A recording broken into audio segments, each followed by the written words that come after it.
ಇವತ್ತು simple and ಈಸಿಯಾಗಿ ವಾಂಗಿಭಾತ್ಗೂ bisibele ಭಾತ್ಗೂ use ಆಗೋ ಥರ ಖಾರದ ಪುಡಿ ಹೇಗೆ ಮಾಡೋದು ನೋಡೋಣ ಬನ್ನಿ. ಫಸ್ಟ್ ಕಡಲೆಬೇಳೆ ಮತ್ತು ಉದ್ದಿನಬೇಳೆ ಎರಡೂ ಗೋಲ್ಡನ್ ಬ್ರೌನ್ ಆಗೋ ಥರ ಹುರ್ಕೋಬೇಕು.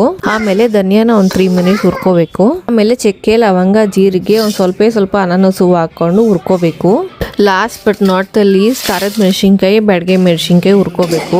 ಮೆಣಸಿನ್ಕಾಯಿ ಹುರ್ಬೇಕಾದ್ರಂತೂ ಹುಷಾರಾಗಿರಿ, ಮಕ್ಳು ಯಾರಾದ್ರೂ ಇದ್ರೆ ಆಚೆ ಕಳಿಸಿ, ಯಾಕಂದ್ರೆ ಮನೆ ತುಂಬಾ ಘಾಟ ಆಗುತ್ತೆ, ಆಮೇಲೆ ಕೆಮ್ಮಾಗುತ್ತೆ. ಈಗ ಹುರ್ಕೊಂಡಿದ್ದಾಗಿದೆ ಎಲ್ಲ ಒಂದು 5 ನಿಮಿಷ ಆರೋದಕ್ಕೆ ಬಿಡಬೇಕು. ಫಸ್ಟ್ ಈ ಕಡಲೆಬೇಳೆ ಉದ್ದಿನಬೇಳೆ ಧನಿಯಾ ಎಲ್ಲ ಹಾಕೊಂಡಿದ್ವಲ್ಲ ಅದನ್ನ ಫಸ್ಟ್ ರುಬ್ಕೋಬೇಕು.